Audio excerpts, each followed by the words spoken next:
Hey there, friends. Today we're going to be talking about doubt.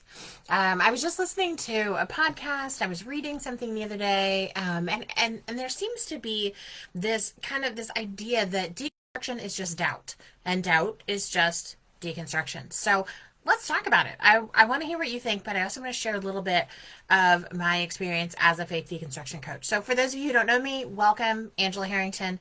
I am a faith deconstruction coach and host of the Deconstructing Faith Summit and the Faith Deconstruction Cafe, which is a free Facebook community. So glad that you're here. I love coming in live and having these discussions. So, let me know if you're watching live or if you're watching in the replay. So, let's jump right in. Doubt, deconstruction. Same thing, different thing, similar, not similar. Let's talk. So here's the thing you need to know. Let's define doubt first. First of all, doubt is a feeling. Doubt, you might even call it a thought. Doubt is being unsure of something. It's questioning. And there is certainly a lot of doubt in deconstruction. Anybody who's in deconstruction will be like, yeah, that's true. The thing about deconstruction, though, is that it's actually describing a process. Deconstruction is a journey or a process, or you might even say a season in life where you're holding up what you believe, you're examining it, and you're gut checking it. And you're saying, hang on a second, is this something that's real? Is this something that's worth believing in? So, yes, there are absolutely doubts in deconstruction, and deconstruction does come with a lot of doubts. Absolutely. But they're not the same.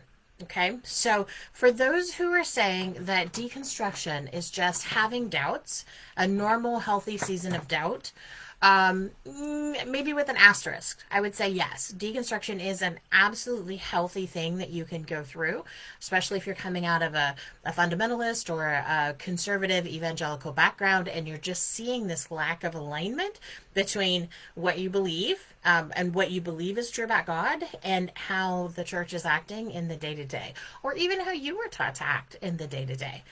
If you're seeing that conflict, that absolutely brings in doubts.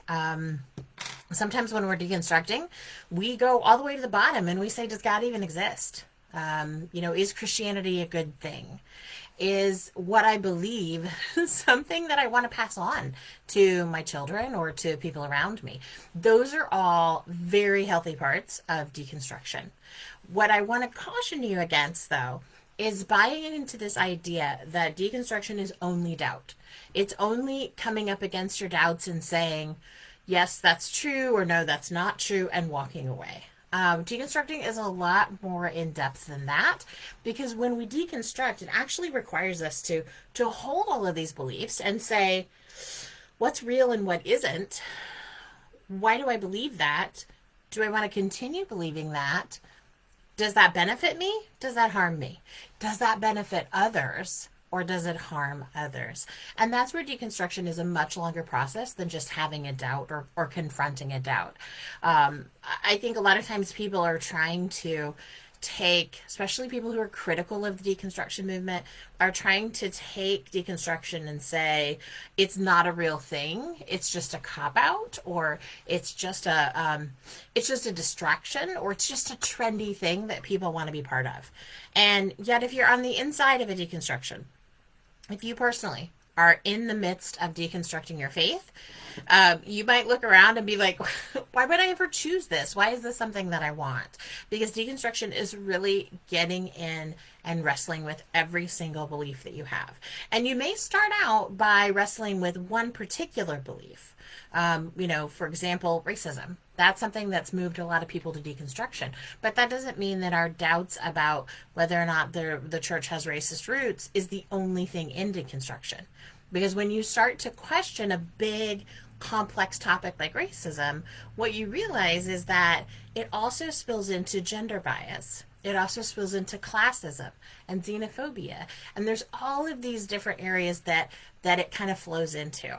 So when you talk about doubt, a lot of times it's doubt in one little piece of faith. But when we talk about deconstruction, it's actually a systemic sifting and sorting. Just like if you go through your pantry and you pull everything out, or you go through your closet and you pull everything out and you look at it piece by piece and say, okay, Is this a piece of clothing that I would wear? Is this food still good? Has it expired? And you decide whether it gets to stay in your pantry or not. That's a good example of what deconstruction is like. And one of the other big myths about doubt and deconstruction is that deconstruction is actually just having some doubts and like not wanting to do the work. Yeah, I don't know if anybody else has heard that, but that's something I hear from my clients all the time. It's something I definitely hear from the critics that are out there, is that those of us who are in deconstruction just aren't committed enough to faith to do the deconstruction work. We're not committed enough to faith to stick with God when we have doubts. And I just want to tell you that that's kind of a crock, because the people that I know who are deconstructing, y'all are working real hard. And if you're watching and you want to chime into the comments, go right ahead. Deconstruction is not an easy thing, and it's actually a very difficult, courageous choice to make, especially when you've been in leadership, especially when you're deeply embedded in the Christian culture. You have a lot to lose just by challenging those questions and just challenging those norms that are in your community. So just to kind of summarize, there is a huge difference between doubt and deconstruction, although they are related in a way. Okay, so you can doubt while you're deconstructing.